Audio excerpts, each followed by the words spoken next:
Ano po yung tugon nyo sa aligasyon nito? Natatawa lang po ako dyan eh. Wala naman akong kinalaman dyan sa na yan eh. As a matter of fact, yung charge sa aking exiling, wala pong katotohanan yan. Kailanman ay hindi ako nagtangka na makilahok dyan sa kung meron mang exiling na yan. Ako po ay nanungkulan lamang bilang isang abogado at saka DOJ Secretary. Nabasa ko po doon sa mga news report, nanunungkulan bilang DOJ Secretary. Hindi ko po alam yung ginagawa kung meron mang mga tukang dyan, kung meron mga wala po akong kilalaman dyan. Pero attorney, alam po ninyo, ang tingin ko dyan, kaya lamang ko sinasali, ay para magkaroon ng credibilidad yung sinasabi nila na isang national policy or common plan ng Duterte administration yung ay sa mga during the Duterte administration, ang sinasabi po na mangilan-ngilan lamang yung napanagot ng mga pulis under your watch as a Justice Secretary. Ano po ang Hindi reaksyon po. nyo doon? ang Justice Secretary po ay hindi nanungkulan bilang magpapatupad ng criminal law. Ang akin lamang po ay panguluhan o pamunuan ng Department of Justice. Hindi ko po sakop yung trabaho ng pulis. Pero may mga prosecutors po kayo na dapat na nagsasampa ng kaso sa mga pulis na kung sila ay involved dito sa mga Meron pong meron pong mga katulad ng binanggit ko, di ba? Nagdemanda yung aking mga prosecutors. Ang ni Mayor noon ay parang babaliwalain lang o parang yung hindi po proper.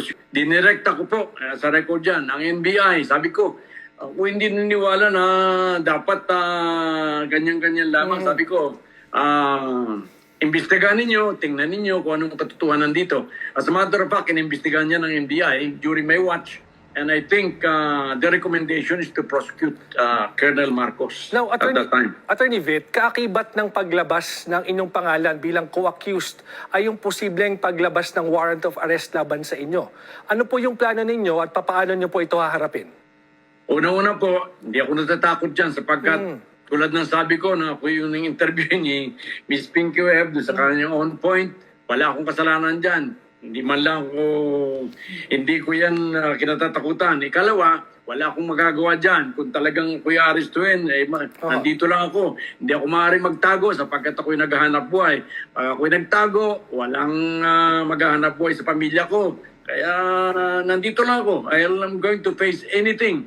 Ang sana lang, ang hiling ko, ay yung maging malinaw na kung anong basehan, kung ano ang patakaran tungkol dito sa warrant of arrest na issue ng ICC. Sapagkat sa ngayon ay hindi pa masyadong malinaw.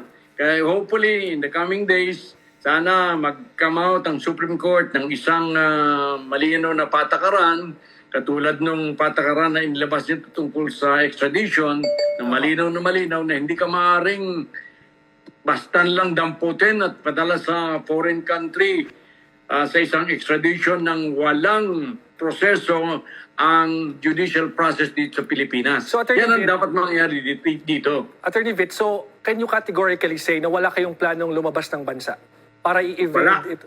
Hindi ako lalabas ng Maynila. Tuloy-tuloy lang ako I am practicing my law. Kasi after my stint sa DOJ, sa Napolcom, I have to work kasi I have some grandchildren to help. May meron pa akong kaunting pero I really hate to be idle. I really hate to retire muna. Hindi muna ako mag-retire. Nandito lang ako, nagpa-practice. Attorney Vitt, siguro yung mensahe nyo na lamang doon sa mga pamilya ng bigs na naniniwala na wala silang hustisyang nakamit nung kayo ay Justice Secretary. Hindi po totoo yan. At saka hindi dapat yan ibentang si Justice Secretary.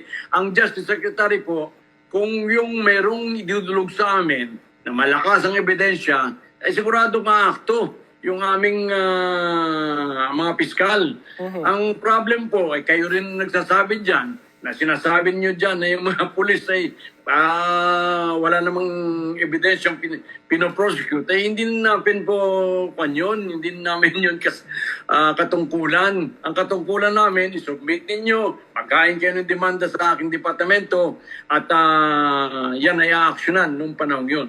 At yan po ang nangyari nun.